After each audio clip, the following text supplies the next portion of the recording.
bonjour à tous. Merci d'être présents à cette deuxième conférence de cet après-midi présentée par Cosmetic Valley.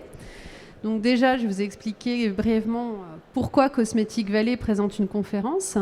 Tout simplement parce que nous sommes partenaires du salon Pharmacosmétech depuis maintenant 3 ans. Ensuite, parce que nous sommes historiquement implantés à Chartres depuis maintenant 27 ans, même si nous couvrons toute la France.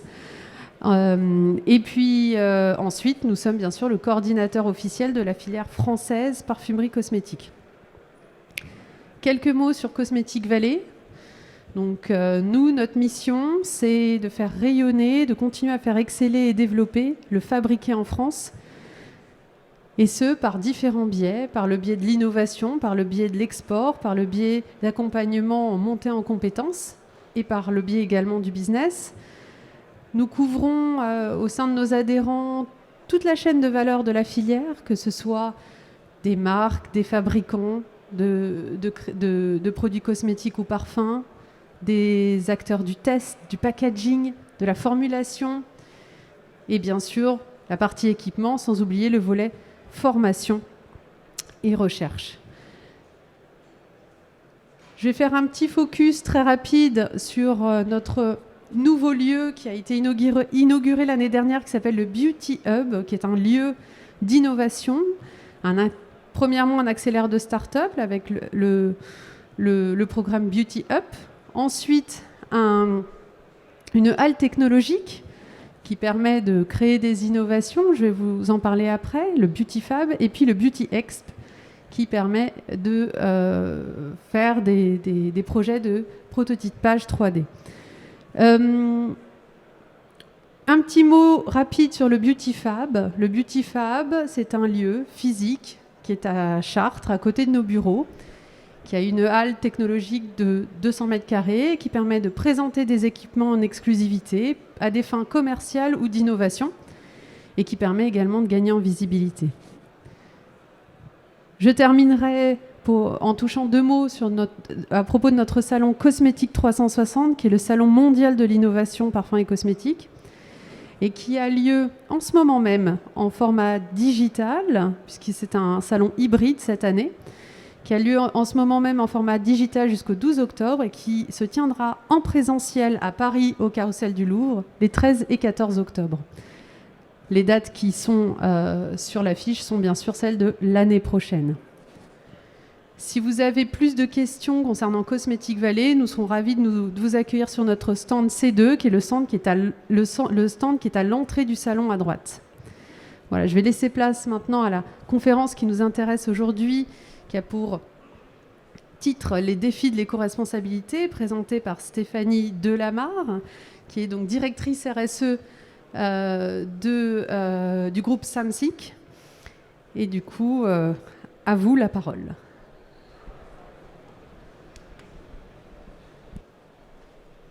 Merci. Donc bonjour à tous. Effectivement, alors quand on m'a sollicité pour animer cette conférence sur les défis de l'éco-responsabilité, ma première question était de dire par quoi je vais commencer. Parce que le sujet est vaste. Bien évidemment, on entend parler tous les jours dans nos environnements de travail. Et quand on allume le poste de télévision ou quand on ouvre un journal, on dirait que on pourrait dire exactement la même chose. Effectivement, l'éco-responsabilité est au cœur de l'actualité. Alors, je vais commencer de manière, je dirais, plutôt classique, suivant trois axes que je vous propose de partager avec moi. Un, c'est un petit rappel, c'est-à-dire sur quelle planète vivons-nous ? Qu'est-ce que l'éco-responsabilité ? Qu'est-ce qu'on entend par être éco-responsable ?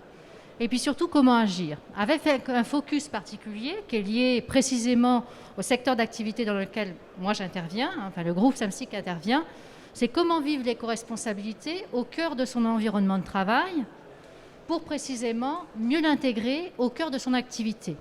Voilà. Alors, j'ai trouvé assez intéressant cette petite... D'abord, c'est une œuvre artistique qui a été soutenue par les Nations Unies à l'occasion de la publication du GIEC, avec un mot-clé qui est « changer ».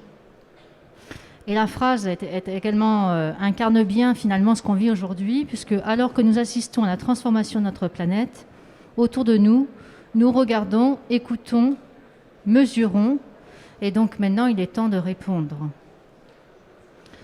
Alors, sur quelle planète vivons-nous ? Il y a eu un rapport dont vous avez tous entendu parler au niveau du GIEC cet été.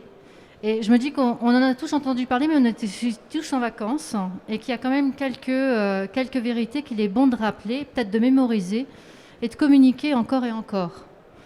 Dans les perspectives d'une augmentation d'un réchauffement de plus de 2 degrés, d'accord, on peut constater, on pourra constater, d'accord, on sera confronté plutôt à une hausse du niveau de la mer correspondant à la fonte des calottes glaciaires du Groenland et de l'Antarctique de l'Ouest de plus de 13 mètres. Alors bien évidemment,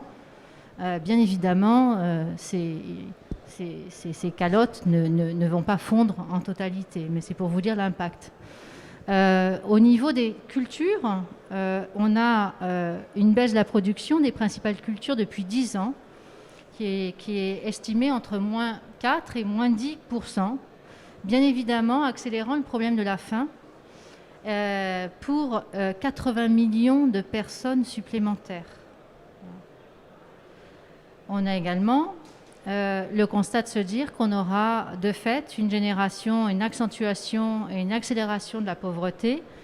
Et les chiffres sont là encore assez éloquents, puisqu'on parle de 130 millions de personnes pouvant tomber dans l'extrême pauvreté. 400 millions de personnes confrontées à des pénuries d'eau, avec un réchauffement limité à plus de 2 degrés. D'accord ? Et 10 millions de déboisements constatés chaque année dans le monde, qui de toute façon ne fait qu'accélérer le réchauffement. Donc quand on a ces chiffres-là, alors c'est vrai que l'éco-responsabilité, ces défenses, je pense qu'il faut dépasser les clivages politiques droite-gauche. C'est juste que ça nous concerne tous, ça concerne bien évidemment nos générations futures. Et si on regarde ne serait-ce que les actualités de ces derniers jours et de cet été, on voit que les dérèglements climatiques, c'est pas dans 10 ans, c'est pas dans 20 ans, c'est déjà tout de suite. Donc finalement, on est tous concernés par ces enjeux de la biodiversité et il convient donc de bien savoir appréhender et de bien comprendre les différents leviers de l'éco-responsabilité. Alors sans vouloir avoir de discours moraliste, il faut quand même resituer les choses sur le fait que l'éco-responsabilité, c'est une notion globale qui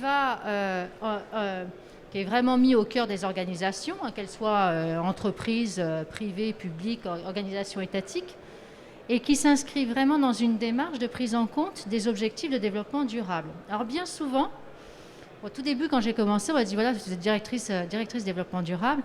Les personnes me parlaient systématiquement, et ça arrive encore, on me parle uniquement de la dimension environnementale. Vous me direz, bah oui, vous avez commencé par la dimension environnementale.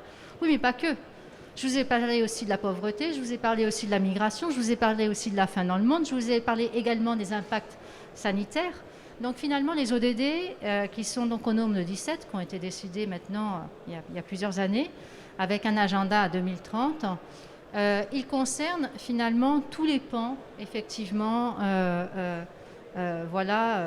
tous les pans et tous les sujets, tous les enjeux que je viens de citer. Donc c'est 3 responsabilités essentielles, la partie économique, sociale et environnementale. Ça, c'est le premier point. Le deuxième, c'est quand on commence à faire le focus sur qu'est-ce que l'éco-responsabilité en entreprise, on s'aperçoit que on est tous collectivement concernés par la lutte contre le changement climatique et les économies d'énergie dans notre activité. On se doit effectivement d'avoir une consommation durable et donc probablement d'orienter également notre politique achat avec ces critères de durabilité. On doit également tenir compte d'une gestion durable des ressources naturelles, préserver la santé de nos collaborateurs, et bien évidemment prendre la mesure de l'ampleur de notre responsabilité également sociale. Donc les clés de succès, pour, je dirais, bâtir une démarche d'éco-responsabilité. Et là, je fais écho un petit peu à l'expérience qu'on a pu avoir voilà, au sein du groupe SAMSIC. C'est que déjà, il fallait effectivement marquer une ambition voilà, au niveau de la direction générale, une ambition, mais une ambition qui est aussi partagée, donc avec une vraie approche du collectif, des objectifs, c'est-à-dire un cap qui a été défini, là où on veut aller, là où on peut aller, d'accord ? Et bien évidemment, du pilotage et surtout des actions concrètes. Si on n'incarne pas le discours par des actions concrètes, à un moment donné, on observe tout simplement ce qu'on appelle un décrochage, et du coup, on n'embarque pas les collaborateurs. Alors, comment agir ? Une fois qu'on a dit ça, bien nous, dans la partie de notre activité, on a, dans notre organisation, on a choisi de travailler 2 axes principaux. Le premier, bien évidemment, qui était à destination de nos clients. Et on s'est dit, ben voilà, on a beaucoup parlé d'innovation, on dit, ben on est tous dans cette même logique de dire, ben voilà, il faut qu'on crée une offre qui soit innovante. Mais innovante comment ?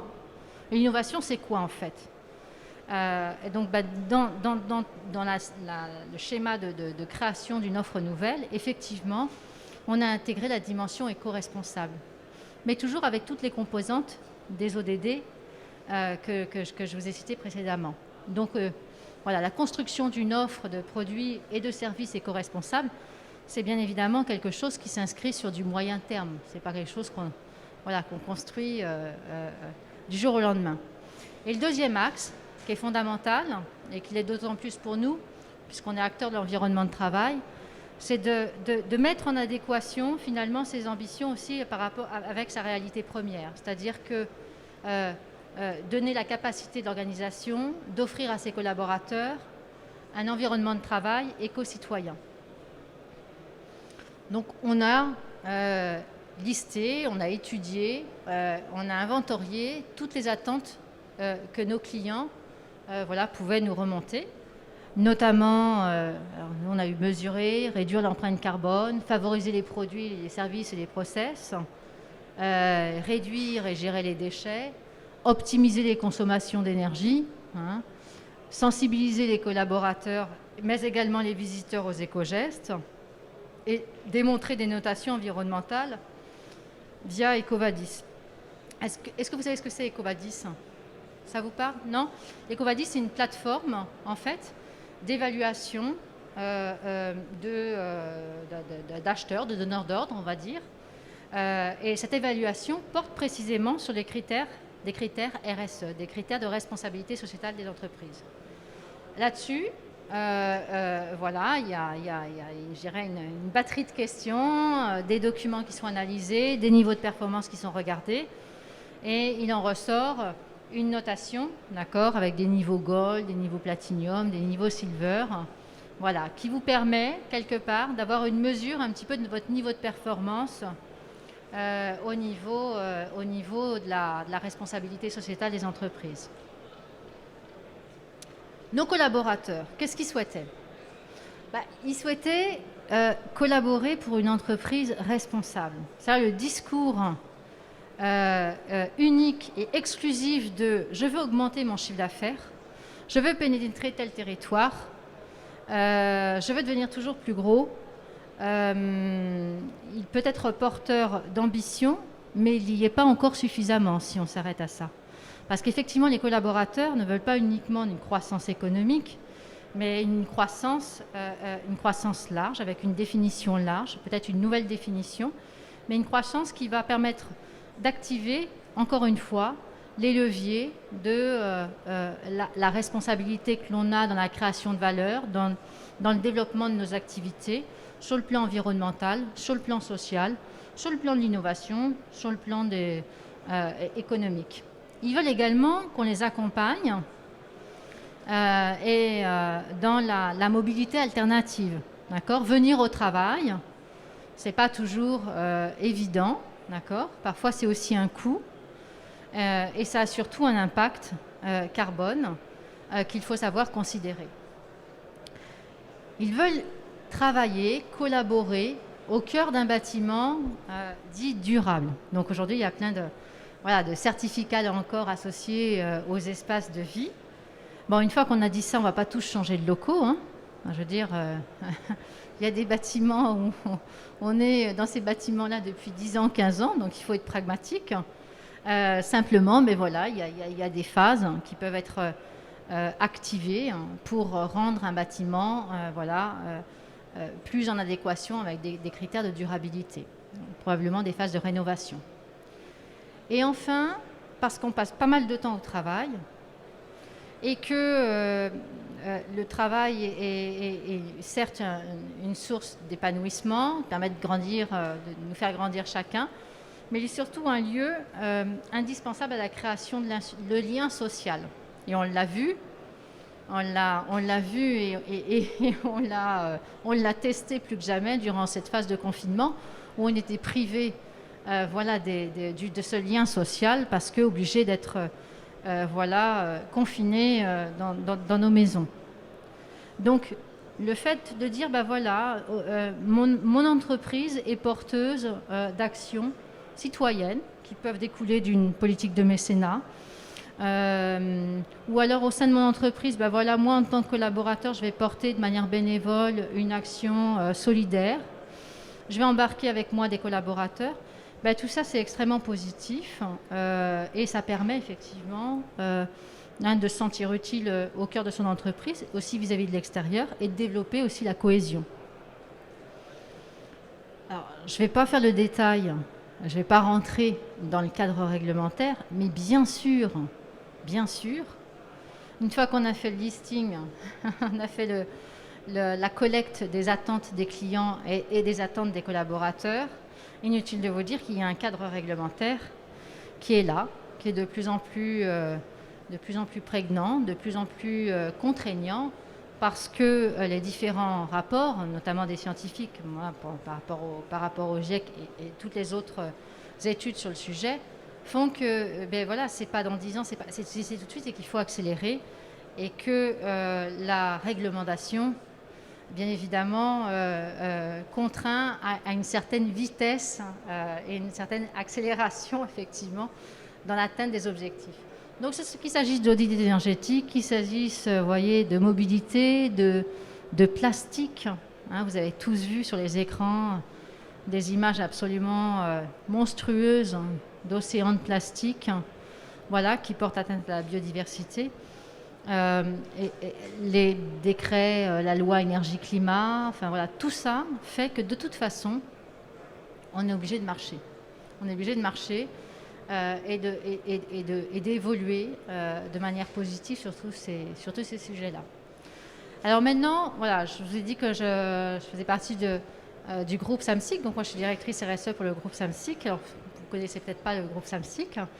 Et le business case que je vous propose de partager avec moi, c'est en toute humilité, c'est l'expérience que j'ai pu développer à dimension du groupe.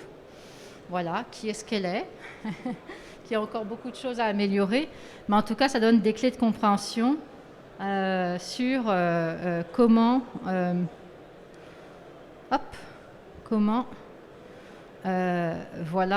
appréhender l'éco-responsabilité dans un groupe comme le nôtre. Donc SAMSIC, c'est l'acronyme de Société d'application pour la maintenance des surfaces industrielles et commerciales. Donc le président fondateur, qui est Christian Roulier, il adore le dire hyper vite, comme ça on ne comprend rien du tout. Il nous fait encore le scénario. Pardon. Voilà. Cette entreprise a été créée en 1986. On fait partie de ce qu'on appelle les métiers de l'ombre, mais également les métiers essentiels. Et ça s'est révélé particulièrement durant cette phase, effectivement, de confinement, parce qu'on était tous confinés, sauf nos collaborateurs œuvrant sur le terrain. C'est partie des personnes qui étaient plus que jamais mobilisées, y compris sur une branche Samsic Santé que l'on a. Voilà. Donc aujourd'hui, le groupe, c'est un groupe breton, familial, qui a été créé en 1986. Il couvre aujourd'hui 25 pays et 200 lignes de service. La story familiale fait qu'aujourd'hui, c'est son gendre qui est à la tête de l'entreprise. Et on a 93 000 collaborateurs à travers ces 25 pays. On sert 30 000 clients au quotidien pour un chiffre d'affaires de 2,7 milliards, structuré en 3 pôles. Voilà, Samsic Facility, Samsic RH et Samsic Airport. Et c'est pour ça que je vous disais, on est effectivement acteur de l'environnement de travail parce que le premier métier de l'entreprise, ça a été la propreté. Voilà. La propreté, donc, et ensuite on a élargi notre offre pour arriver sur des services d'accueil, de sécurité, de flex service, de maintenance multitechnique, logistique. Donc c'est vraiment tout ce qui concerne vos environnements de travail, de sorte à ce que vous permettre de rester vraiment concentré sur votre cœur de métier et d'assurer quelque part et de contribuer très fortement au bien-être des collaborateurs, à leur sécurité, sur une propreté. Une partie Samsic RH, où là on va plus dans le développement des compétences, le travail temporaire. Donc c'est aussi probablement des antennes, puisqu'on a plus de 400 agences en France, donc qui servent également en termes d'emploi vos unités, qui parfois sont en campagne, qui parfois ont du mal à recruter. Et puis c'est une partie Airport, bien évidemment qui là est à l'arrêt, enfin très fortement en tout cas, avec 5000 collaborateurs et 26 escales dans le monde. Et là, on va faire de l'assistance aux PMR, ces personnes à mobilité réduite, ou alors on va faire du handling. Voilà. Ça, c'est pour vous présenter l'activité du groupe. Donc maintenant, on va revenir au sujet de se dire, finalement, comment est-ce qu'on, dans un groupe de cette taille-là, on arrive à transmettre et à communiquer des valeurs éco-responsables. Et par quel bout on prend le sujet. On a une stratégie RSE, bien évidemment, voilà, qui est déclinée en 4 axes, voilà, et 13 engagements. Donc les 4 axes, je crois que je dois pouvoir faire une petite lumière, non? Elle ne marche pas. D'accord, bon, c'est pas grave. Donc le premier axe que vous voyez, c'est participer à la préservation de notre environnement. C'est vraiment, je dirais, un axe très fort. Je ne vous cache pas que pendant de très nombreuses années, on a travaillé énormément l'axe social. Quand on a 93 000 collaborateurs dans le monde, forcément que l'axe social, on le travaille. Simplement, quand on est en France, quand on est en Espagne, au Portugal ou en Pologne, la maturité RSE n'est pas la même, la réglementation sociale n'est pas non plus la même. On ne parle pas du handicap en France comme on parle du handicap en Pologne ou en Roumanie. Donc voilà, tout ça, ce sont des mécanismes qu'il faut mettre en musique. Mais il y a un sujet sur lequel on est à peu près tous rassemblés, et je dirais à peu près au même niveau, à quelques nuances près, d'accord ? C'est effectivement la partie environnementale, d'accord ? Donc, on est tous concentrés sur le fait de dire, voilà, maintenant, une fois qu'on a dit, on veut développer des services éco-responsables, qu'est-ce qu'on fait ? Je vous disais, c'est quand même une démarche, voilà, qui se structure et qui avance par itération.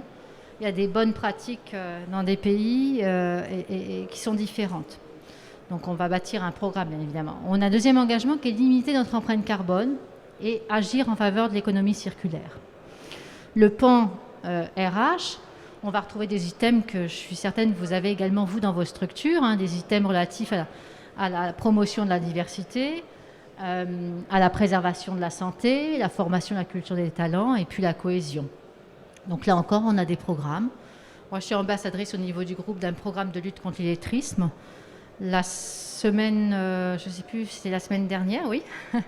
La semaine dernière, c'était c'est la semaine de la lutte contre l'illettrisme, avec la journée en point d'orgue le 8 septembre. Voilà, donc on n'a pas peur de dire que parmi nos collaborateurs, on a des personnes qui peuvent être touchées par l'illettrisme ou l'analphabétisme, de manière très concrète, très opérationnelle, très rationnelle, et au-delà des discours ou des grandes politiques de groupe, on a formé des collaborateurs, voilà, à dépasser ces barrières de la langue, à réapprendre, voilà, parce qu'ils étaient allés à l'école il y a très longtemps et qu'ils avaient oublié, voilà, les fondamentaux.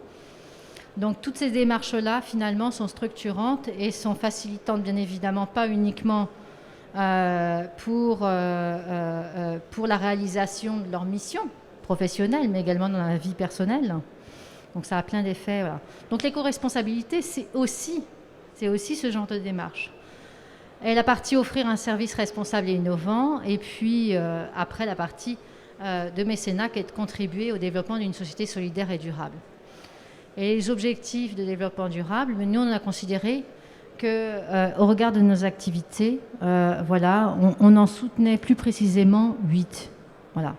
Donc on a ciblé. Ça veut dire qu'on a aussi communiqué vis-à-vis de nos collaborateurs de cette façon-là, en leur expliquant qu'à travers nos activités, à travers ce qu'on était, à travers notre identité et nos valeurs, bien, quelque part on contribuait à ces objectifs qui sont, on le voit, hein, très différents. Ils peuvent être éducation de qualité, inégalité réduite, la vie terrestre, voilà. Donc quelque part, il y a un champ des possibles assez large où chacun aussi peut s'y retrouver.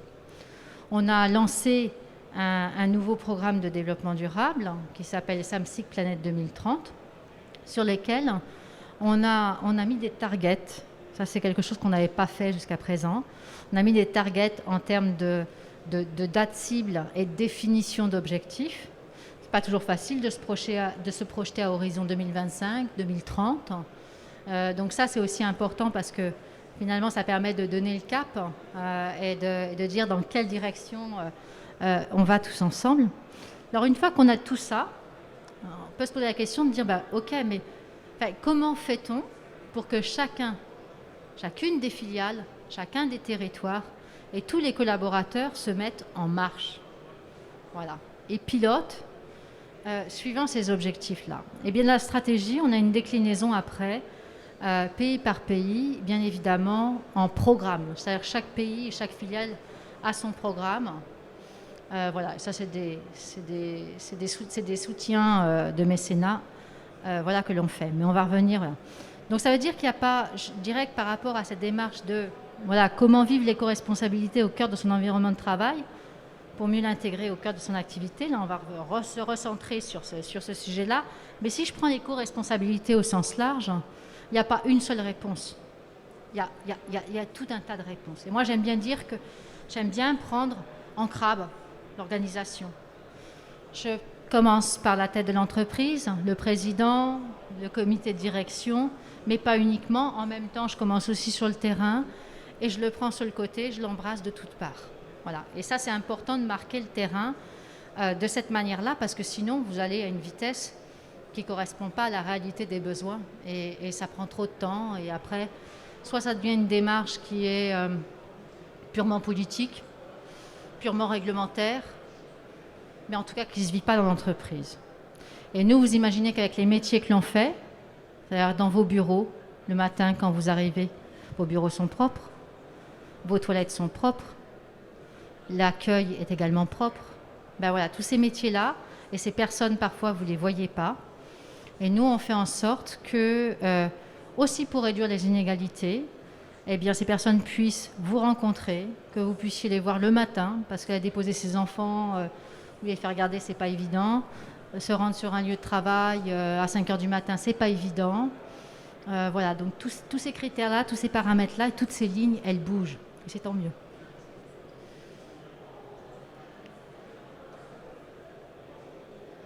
Alors, on dirait qu'il est bloqué.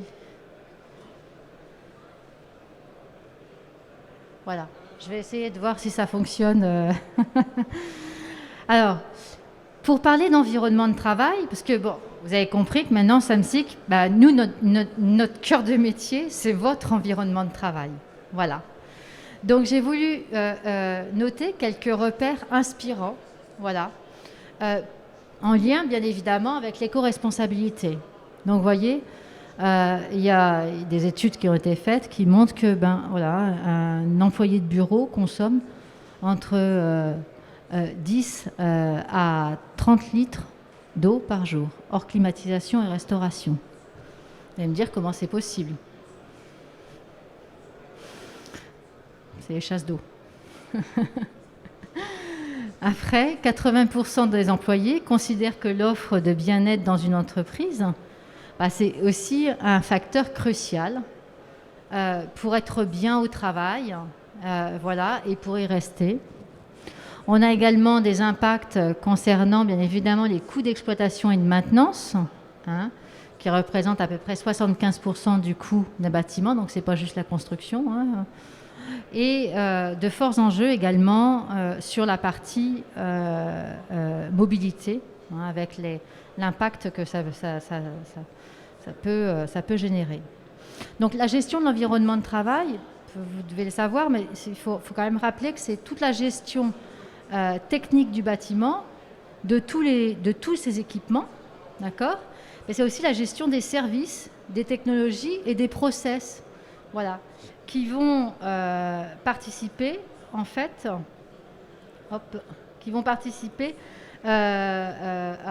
au bien-être des collaborateurs et à leur performance. Et là, j'avais trouvé également une étude d'OpinionWay, qui n'est pas si vieille que ça, puisqu'elle date d'avril 2021, qui montre que 65% des collaborateurs placent le lien social, alors peut-être de manière consécutive à la période de confinement, mais la première marche, qui place le lien social sur la première marche, du bonheur au travail. D'accord ? On dit que voilà, des salariés bien dans leur peau, c'est des salariés qui vont poser moins d'arrêts maladie, des salariés heureux qui forcément ils développent moins de conflits, il y a plus de cohésion et ils sont aussi motivés pour porter leur entreprise plus haut. D'accord ? Donc nous, on a une conviction, bien évidemment, en ayant 93 000 collaborateurs, mais en agissant au cœur de l'environnement de travail, c'est qu'on parle souvent du capital, du capital lié au bâtiment. Pour nous, la plus belle richesse, bien évidemment, c'est l'humain. Et le capital immatériel qu'est l'humain est extrêmement important, il faut en prendre soin de lui. On a une approche de se dire on doit opérer une vision à 360 degrés pour effectivement bien se mettre en capacité et en marche de développer et d'aller chercher les solutions de service qui vont participer au mieux vivre de l'occupant, des lieux de vie et de travail sur lesquels on opère. Alors, de manière classique, j'ai rien inventé du tout, hein, mais il y a des leviers d'action qui sont récurrents, que ce soit à travers une politique d'achat responsable, durable, l'environnement de travail, on en a parlé, la gestion des services, les usages des occupants, c'est aussi extrêmement important, la mobilité, la sensibilisation et la formation au développement durable des collaborateurs. Donc j'ai mis des termes en vert précisément parce que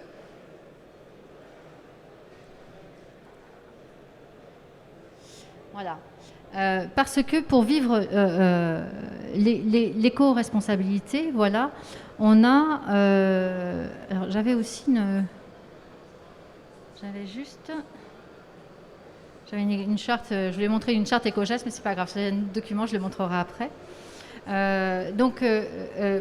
On a bien 3 axes, les 2 axes clients et collaborateurs, et le fait de dire, nous, en étant avec vous dans votre environnement de travail, bien évidemment, on contribue à votre performance environnementale, donc on doit vous accompagner sur votre performance environnementale en créant des services éco-responsables. Premier point. Deuxième point, quand on se déplace sur vos sites, dans notre exploitation quotidienne, dans la gestion de l'ensemble de nos agences, on doit également, dans nos achats, dans notre exploitation quotidienne, on doit diminuer notre empreinte carbone. Et après, on a une troisième ambition que vous avez peut-être vue à travers la lecture du 4e axe de la stratégie RSE de Samsic, c'est d'être une entreprise éco-citoyenne et de soutenir la biodiversité par la préservation des eaux et des forêts. Donc là, ça fait écho à un programme de mécénat qu'on développe et au sein duquel on embarque nos collaborateurs. Je vous montrerai après. Non, il ne veut vraiment pas fonctionner. Donc le programme qu'on a lancé, nous on dit c'est un programme qui est ambitieux, bien évidemment, de services et de process éco-responsables à destination de nos clients, de nos collaborateurs et de notre planète. Donc on a fait des targets bien déterminés, aussi bien en matière de services et process, en matière d'empreinte carbone, en matière d'économie circulaire et en matière de soutien à la biodiversité. Donc si on parle du premier, du petit carré que vous voyez en orange, qui concerne comment limiter, d'accord ? Comment limiter l'intensité carbone au cœur de nos bâtiments. Alors, vous avez vu que Il y a quelques petits termes qui étaient en vert. On sait que les usages, la sensibilité des collaborateurs joue beaucoup dans l'évolution des indicateurs et des paramètres de consommation. Donc, on a développé en fait ce qu'on appelle de manière classique une charte éco-geste, d'accord, pour faire le lien entre finalement ce qu'on est parfois amené à faire à la maison et ce qu'on doit aussi continuer à développer au cœur de l'entreprise autour de 6 thématiques clés. Ces 6 thématiques clés, alors, bien évidemment, on l'a déployé dans nos propres locaux et puis on peut aussi accompagner nos clients à le développer également. Dans cette 6 thématiques, eh bien, on va retrouver la consommation d'eau. On va interpeller bien évidemment l'ensemble des occupants du site sur la consommation d'eau, sur l'impact d'un manque d'attention, sur une petite fuite. Et puis, on va toujours rappeler, je dirais, prêcher, entre guillemets, les bons gestes par rapport à ces thématiques. Donc, il y a l'eau, l'énergie, le papier, bien évidemment, la mobilité, on a parlé, la restauration et le numérique. L'autre jour, preuve en est qu'on n'est pas zéro défaut, loin de là, l'autre jour, je rentre de congé et je discute avec une collaboratrice qui me dit « J'ai reçu 900 mails. Je suis rentrée de congé et j'ai reçu 900 mails. » Et là, je l'ai regardé, je me suis dit « Est-ce qu'on ne marche pas sur la tête ? Vous recevez 900 mails. Je ne doute pas de votre importance, je ne doute pas de la charge de travail, mais j'ai dit il y a un vrai problème. » Donc vous voyez, quand on remet ça en perspective, encore une fois, sur un groupe où il y a 93 000 collaborateurs, alors bien évidemment, ils ne sont pas tous dans les bureaux, hein, ils sont là pour la plupart, ils sont œuvrant sur vos sites. Mais si vous voulez, ces messages-là, il faut savoir les passer, les repasser, les réexpliquer, les vivre, les démontrer et interpeller, quitte à choquer. Parce qu'il y a des choses qui relèvent du bon sens, qui parfois, on oublie, croyant bien faire, et l'impact est juste monstrueux. Sur la partie de nos prestations, puisque je vous ai dit qu'on avait lancé un nouveau programme, Samsic Planète 2030, et qu'on se doit de toute façon de réfléchir à comment vous délivrer des prestations qui soient éco-responsables, qu'est-ce qu'on a mis en place ? Eh bien, alors, on a la chance d'avoir sur la partie propreté, parce qu'on ne fait pas que ce métier-là, hein, vous avez bien compris qu'on opère dans tous les métiers du Facility. Dans la partie propreté, on a la chance d'avoir une fédération qui est très active, qui est très engagée en matière de RSE. Parfois, on a le sentiment que la propreté, l'eau, donc ils utilisent beaucoup d'eau. Bon, c'est pas forcément là qu'est le sujet pour nos métiers, c'est pas forcément l'impact en termes de consommation d'eau. Mais en tout cas, on a des supports qui sont reconnus et récemment, au niveau européen aussi, il y a eu une certification, pour la première fois, une certification de service écolabel. Ça veut dire qu'on n'est pas juste en train de vous dire, voilà, on utilise tel produit qui est écolabel pour nettoyer les surfaces, les sols ou les sanitaires. Non, là, on a une garantie d'une prestation de service dans tout son ensemble, d'accord, qui soit écolabel. Alors forcément, c'est un référentiel rigoureux, avec des critères extrêmement précis. Et on va reprendre quelque part toute la chaîne, tout ce qu'il faut pour constituer une prestation de propreté. Ça, c'est un référentiel métier. Donc derrière, on va le porter au niveau de nos opérationnels et on va leur expliquer pourquoi, lorsqu'on utilise un produit écolabel, c'est important de dire à tous que si on utilise des produits qui sont 70 fois moins nocifs, forcément, d'accord, pour notre santé, ça va avoir un impact certain. Alors là, je vais me faire un petit peu l'avocat du diable, mais on a prôné la désinfection à tout va. Est-ce que c'est vraiment la bonne réponse ? Est-ce que la désinfection à toute heure, en tout lieu, n'importe quand, demain ne va pas nous rendre plus vulnérables ? Donc ce sont des sujets qu'on instruit. C'est aussi des sujets de recherche. Là, bientôt, on communiquera sur le soutien d'une recherche en biodiversité, voilà, où justement il y a des chercheurs spécialisés qui analysent les impacts voilà, sur les organismes de toutes ces mutations et de l'utilisation importante de ces produits-là. Mais en tout cas, voilà, il faut savoir conseiller, effectivement orienter le client en disant, ben voilà, c'est important finalement, il faut que vous compreniez bien que nous, acteurs de la propreté, peut-être qu'on a aussi un rôle à jouer. Et c'est ça aussi, de savoir transmettre une offre éco-responsable. Donc on est allé chercher dans notre offre ce qui n'allait pas et comment on pouvait construire ensemble. On n'a pas encore terminé, hein. Mais en tout cas, la machine est lancée, hein. Et en fait, avec toutes les bonnes pratiques de l'ensemble des pays, voilà, on fait des workshops sur des thématiques en fonction des équipements.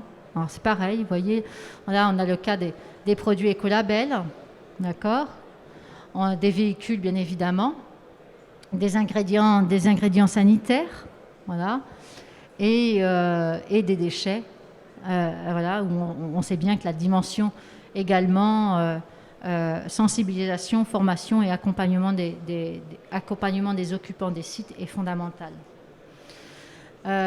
Donc, on a, je dirais, essayé de répondre à différents pans. On a aussi réorienté notre recherche et développement, d'accord ?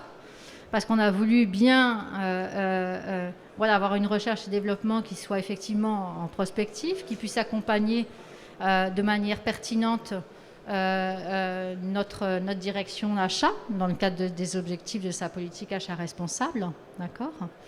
On a de fait été obligé à créer une gamme particulière. Tout à l'heure, je vous ai parlé des services écolabels, mais ça répond à une certification. Je veux bien vous dire qu'on ne peut pas certifier. On sert 30 000 clients. Les certifications de services, c'est par site. On ne va pas certifier les milliers de sites sur lesquels on intervient. Donc on le fait aussi parce que ces challenges-là, ce sont des challenges qui se partagent. Voilà, si on a un client qui est très fortement engagé sur le plan environnemental, on peut aller plus loin. On crée des énergies incroyables, justement, avec les occupants voilà, des sites sur lesquels on intervient, parce que parfois, on sent qu'il y a l'envie d'aller ensemble beaucoup plus loin, comme sur les sujets de l'illettrisme, par ailleurs. On est en train d'étudier, c'est absolument passionnant, la création en fait d'un calculateur d'impact écologique. Bon, j'étais encore ce matin en conférence avec le cabinet d'ingénieurs qui nous accompagne sur le sujet. Une fois qu'on dit voilà, je veux créer un calcul de mon impact écologique, comment je fais ? Il faut lui donner les formules à ce calculateur. Donc, ça veut dire qu'il faut une base de données. De ces bases de données des produits qu'on va utiliser, il falloir aller chercher les fiches de données sécurité. Il faut aller chercher les fiches techniques.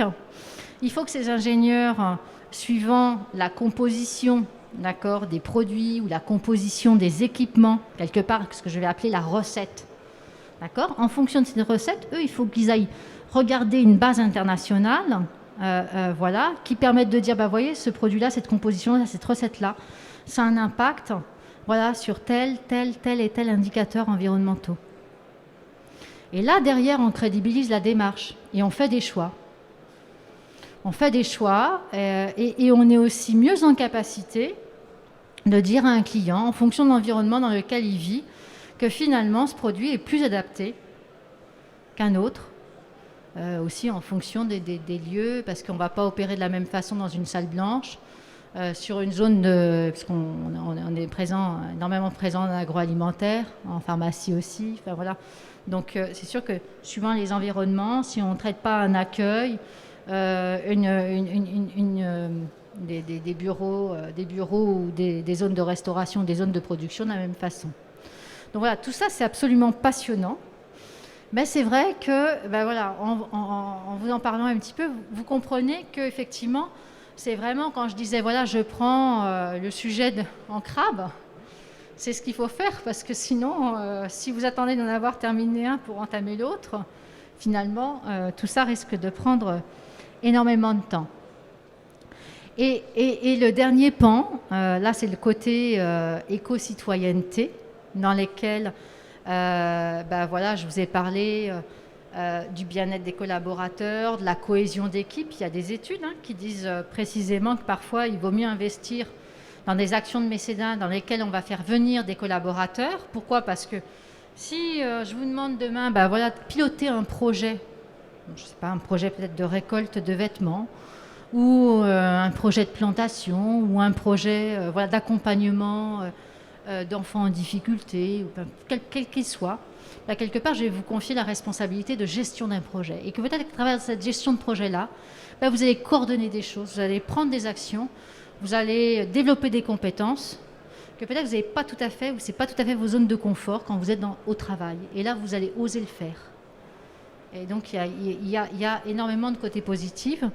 Nous, on a décidé, en fait, d'engager l'ensemble de nos pays, effectivement, dans les actions de reforestation. Alors, reforestation, je vais nuancer parce qu'il n'y a pas que ça. Le sujet majeur, c'est bien évidemment la préservation de la biodiversité, d'accord ? Aussi bien dans les villes que dans les campagnes et sur différents territoires en Europe et dans le monde. On me dira, on est spécialiste des métiers du facility, mais moi, quand j'ai été recrutée chez Samsic, je n'ai pas un diplôme d'ingénieur en agronomie, quoi. Donc, qu'est-ce que je vais faire ? Je plantais des arbres, je ne sais pas comment faire. Donc, voilà. Donc là, c'est là qu'il faut aller chercher, bien évidemment, des opérateurs, voilà, qui soient des opérateurs fiables sur le secteur. Donc, nous, on s'est adossé à Reforestation, voilà, pour vraiment participer à la réponse des enjeux climatiques et de biodiversité. Voilà. Donc là encore, en termes de cohésion, moi, le retour d'expérience que je peux avoir, parce que là, on va communiquer de manière officielle à partir de janvier prochain notre programme de plantation. Là, on est en train de le construire. Voilà, on veut faire un programme qui nous permette d'agir en même temps au plus proche de notre activité, parce qu'on veut sensibiliser. On ne veut pas que ce soit des projets voilà, qui soient pour nos collaborateurs polonais, qui soient juste en Bretagne, parce que Samsic, c'est une entreprise bretonne. D'accord, on veut qu'ils puissent le vivre également sur leur territoire. On veut donc de manière très très proche des bureaux. Donc là, on sera plus sur des actions, soit de la microforêt ou des jardins, tout ce qui va participer à développer les haies en ville, voilà, donc en faveur de la biodiversité. On va faire des séquences de plantation avec nos collaborateurs dans les pays où on est présent. Puis on va aussi choisir des sujets et des projets à fort impact. C'est-à-dire sur des territoires où on n'est pas forcément présent. Mais on allie, en soutenant ces territoires-là, on allie des soutiens environnementaux, en fait une préservation environnementale, et on génère également des soutiens sociaux des populations locales, parce que peut-être qu'on va créer du travail, voilà, des populations qui n'en ont pas. On va encourager peut-être la plantation d'arbres fruitiers, même si ça coûte un peu plus cher, mais au moins ça permet de générer une activité économique derrière. Donc voilà, il va y avoir tout un tas de démarches comme ça. Et ça, finalement, quand on s'aperçoit qu'on met toutes ces actions les unes après les autres, parce qu'il y a une cohérence, parce qu'il y a une utilité, eh bien, on embarque, je dirais, assez facilement les collaborateurs. On n'est pas zéro défaut, on n'est pas les meilleurs du monde. Mais en tout cas, on a la volonté d'eux. Et ça, en termes d'ADN et en termes de culture d'entreprise, voilà, c'est extrêmement intéressant. On a aussi, ça c'était la Belgique par exemple, qui a été un petit peu le fer de lance sur le sujet. On commençait à faire des actions de nettoyage des rivières. Non, c'est pas la Belgique. Il y a une première action qui était faite sur une plage à Lorient par un collaborateur voilà, qui avait organisé voilà, une action de propreté des plages avec l'ensemble des collaborateurs, les enfants, les conjoints, les fournisseurs, les clients, tout le monde s'y est mis. Et la Belgique a suivi le pas. Et maintenant, on est en train de structurer, pareil, un projet européen, en fait. Voilà. Donc, toutes ces actions participent effectivement à positionner l'entreprise et à communiquer et à transmettre des valeurs dont les collaborateurs sont fiers de partager, sont fiers d'agir pour ces valeurs-là aussi. Et je pense qu'on est plus à même d'apporter effectivement une traduction et une compréhension de l'éco-responsabilité, voilà, parce que ça se vit pas uniquement sur des plaquettes marketing, pas uniquement à travers des conférences, pas uniquement sur des sites web, parce qu'en disant, voilà, on a une belle stratégie, on est capable de montrer des actions concrètes dans tous les domaines, voilà, des actions très simples, mais qui sont ô combien importantes, sincères, et qui servent voilà, les personnes qui en ont besoin en priorité. Voilà. Je crois que j'en ai terminé. Voilà. Merci beaucoup. Merci beaucoup pour cette belle présentation qui nous fait nous poser toujours et encore des questions sur la nécessité de préserver notre environnement, notre bien-être, de faire attention les uns aux autres. On va passer maintenant à la partie questions. Est-ce que vous avez des questions concernant ce sujet ? N'hésitez pas. Il nous reste quelques minutes avant de clore cette conférence. Des questions ? Pas de questions. Bon, pas de questions. Je vais en poser une tout de même. Qui est donc c'est vrai que c'est quelque chose qui paraît assez conséquent à mettre en place et qui n'est pas qui avec le temps avec ce qu'on vient de vivre en ce moment est j'espère de plus en plus compris, mais on se demande par exemple à l'échelle d'une PME, parce que là vous êtes, c'est vrai, un grand groupe, donc il y a aussi les moyens humains et peut-être aussi financiers, non? Est-ce que pour une PME, quel serait... c'est tout aussi réalisable? Parce qu'on se pose la question du coup, est-ce que c'est onéreux de se dire demain j'ai envie d'être engagé dans l'éco-responsabilité? Alors, c'est pas onéreux parce que je vais vous expliquer de manière très simple et très transparente les choses. Samsic, il s'est créé en 86. On opère dans des métiers de propreté, de sécurité, de gestion des espaces verts, de multitechnique. Autant vous dire qu'on n'est pas dans les secteurs du luxe et on ne marge pas à 30 ou 40%. Donc, ce que l'on fait, je dis de manière cash, mais on défend nos positions parce que derrière, ce sont des hommes et des femmes qui travaillent et qui parfois, on aimerait bien pouvoir les payer plus cher. Et donc, en fait, non, on n'a pas beaucoup de moyens. Par contre, on a beaucoup d'envie, on a beaucoup d'énergie et on a beaucoup de mains. Mais pour autant, c'est pas forcément les choses les plus, on va dire, les plus staffés, enfin les projets les plus staffés qui vont être les plus impactants. Les plus impactants.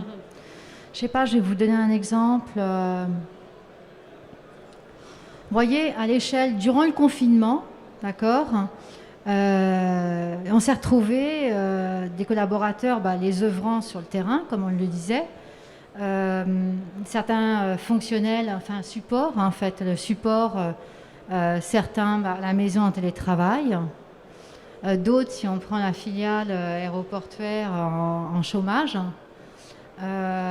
Donc, et quand même des clients toujours à servir, qui étaient, de par le contexte, extrêmement angoissés aussi, notamment par rapport au sujet de désinfection, par rapport au sujet de présence. Soudainement aussi, on voulait voir les collaborateurs. Ça, c'était un impact incroyable sur lequel moi, je n'hésite pas à revenir dessus. C'est-à-dire que nos collaborateurs, encore une fois, qui interviennent tôt le matin, ce serait bien qu'ils interviennent à 8 heures aussi en même temps, voilà, que vous. Et c'est des choses, il y a des choses qui sont possibles, qui sont envisageables. Donc, pour revenir à votre question, est-ce qu'il faut des moyens? En termes d'animation, j'ai lancé un challenge qui s'appelle le challenge Les Rencontres RSE. Pour faire un petit pied de nez à la période de confinement où on ne pouvait pas aller voir nos clients parce que nous, notre ADN, c'est d'aller à la rencontre de nos clients et de nos collaborateurs. Donc à dimension européenne, finalement, on a monté en utilisant des moyens qu'on n'utilisait pas avant, mais comme tout le monde l'a fait aussi, hein, des vidéos, des visios. Moi, j'ai fait des connexions avec 1000 personnes, je n'avais jamais fait ça de ma vie. Je ne suis pas allée chercher un cabinet extérieur, on l'a monté, et donc si on fait preuve d'agilité et si on ne va pas chercher forcément... Moi, je ne vais pas chercher la perfection, je vais chercher l'action. Je vais chercher l'action du win-win. Et je préfère un petit succès qu'un grand succès, mais qui arrive au bout de 10 ans. Parce que sur les petits succès, on peut capitaliser, on peut continuer à fédérer les équipes et on peut leur donner envie d'aller plus loin. Voilà. Donc franchement, je pense que c'est pas une question de moyens. Et oui, mais sans problème, les petites, les TPE et les PME, elles peuvent tout à fait engager et d'ailleurs, il y en a qui se débrouillent excellemment bien, quoi. Enfin, je veux dire, il y en a qui... Donc pour moi, c'est pas une question de moyens. Très bien. C'est une question aussi de pédagogie, de prise de conscience, d'idées et d'innovation aussi. D'être capable qui est un autre sujet de remettre en question les pratiques. Voilà, exactement. Ouais. Des questions suite à cela ? Non, vous avez vous aussi les mêmes interrogations, les mêmes parcours dans vos entreprises ? Oui. Ok. Je posais une question, c'est un peu intéressé parce qu'on fait une conférence juste après sur la donnée. C'était savoir comment vous collectez les données pour pouvoir justement mettre en avant votre éco-responsabilité parce que vous en avez parlé. Oui, c'est une excellente question. Merci de me la poser parce que c'était un des points qui est extrêmement problématique. 30 000 clients. Vous imaginez le BINS quand il faut collecter les datas de tout ça. Donc, en fait, c'est vrai que j'ai parfois l'occasion d'échanger avec des pairs. Il n'y a pas très longtemps, j'ai échangé avec un directeur RSE d'un spiritueux. Bah, ok, c'est un groupe international aussi, super chiffre d'affaires, mais 10 sites dans le monde. Bah, collecter les datas de 10 sites, c'est une autre histoire. Donc, je me suis dit comment effectivement je vais faire. Eh bien, on est en train, pendant très longtemps, on a pu communiquer en fait les chiffres au niveau du périmètre du territoire français, parce qu'on avait la proximité, on avait les systèmes informatiques, voilà. Et en fait, on est en train on est en cours de déploiement, on n'a pas terminé encore, mais on est en cours de déploiement en fait d'une plateforme qu'on a appelée une plateforme RSE tout simplement. Qui regroupe à peu près 150 indicateurs. Beaucoup d'entre eux sont des indicateurs sociaux, d'accord ? Ils sont des indicateurs sociaux, il y a des indicateurs environnementaux et des indicateurs qui sont plus liés à la qualité de la qualité de la satisfaction de la prestation, plutôt la satisfaction du client, satisfaction du client. Et de ces indicateurs-là, eh bien, on a activé en fait sur chacun des pays une collecte en fait semestrielle. Voilà. On a pris le parti parce qu'il y a beaucoup d'opérateurs qui peuvent vous accompagner en fait dans ces démarches-là. Donc vous avez deux sujets, hein. Soit vous prenez quelqu'un qui va être spécialiste de la compilation de la data, soit vous prenez un acteur qui est vraiment un référent en matière de RSE. On a toujours à apprendre, mais sur la partie RSE, on se disait qu'on était capable d'aller choisir nos indicateurs RSE. Donc moi j'ai préféré fonctionner avec un opérateur qui travaille depuis longtemps avec nous et qui effectue la consolidation financière du groupe avec tous les territoires, parce que je me disais que les rails étaient déjà tracés et que forcément c'était plus facile. Pour l'instant, je croise les doigts, ça se passe bien. Et la particularité, donc au-delà, parce qu'en fait on n'a jamais considéré le reporting RSE, en fait, Samsic, de par sa structure juridique, n'était pas tenu de point de vue réglementaire à le faire. Donc nous, on l'a fait, on a fait des rapports RSE, des rapports développement durable parce qu'on souhaitait le faire, aussi parce que nos clients nous demandaient de plus en plus. Mais en fait, c'est vrai qu'on n'était pas soumis à cette déclaration de performance extra-financière. Donc, de fait, on a une approche commerce qui est très très forte au niveau de l'entreprise. Et on a fait en sorte, à travers cette plateforme RSE, que ça ne réponde pas aux exigences de la DPEF, parce que je pourrais presque dire que je m'en moque, mais surtout que ça puisse être une valeur utilisée et exploitée par les forces commerciales. Donc on a donné la capacité à chaque unité, jusque la granularité agence, en tout cas sur le territoire France, de sortir son propre reporting de performance RSE avec ses propres indicateurs. Et ça, c'est bien parce que ça permet d'accompagner notamment certains appels d'offres. C'est vrai qu'on est interrogé sur ces sujets-là. Hein. On répond de plus en plus, en fait. Hein. Donc voilà. Et l'intérêt, bien évidemment, au-delà du reporting, c'est le pilotage. Ça, c'est fondamental. Donc tout dépend de l'angle, en fait, avec lequel on aborde ça. Si on apporte ça sous l'angle uniquement réglementaire, uniquement juridique, c'est moi, mais ça n'engage que moi. Hein. Je pense que c'est pas tout à fait comme ça qu'on embarque les foules. Donc en fait, ouais, parce que c'est juste une petite anecdote un jour, parce qu'avant j'étais directrice QSE, donc je connais très bien les systèmes de certification et tout ça. Et je devais briefer un président d'une filiale. On était dans l'ascenseur et il me fait « Bon, Stéphanie, il me dit, il faut que je te dise quelque chose. Hein. Moi, les certifications, c'est pas trop mon truc. Hein. Je fais pas de problème, on va pas en parler. » Et je parle de son métier. Voilà, je dis dans le cadre de tes fonctions, tu es amené à faire ça, oui, tu as pris tes fonctions, ok, tu structures les responsables. Ouais, ça c'est mon quotidien. Et après, je lui ai sorti le référentiel et le sommaire du référentiel ISO 9001, et là, il s'est marré. Parce qu'il a dit, ouais, c'est un peu ce que je fais tous les jours. Je dis, tu vois, voilà. Donc, il faut savoir prendre des chemins qui sont peut-être pas, voilà, les plus classiques, mais en tout cas ceux qui fonctionnent. Voilà. Merci en tout cas pour votre retour d'expérience, vos conseils et voilà et cette belle présentation.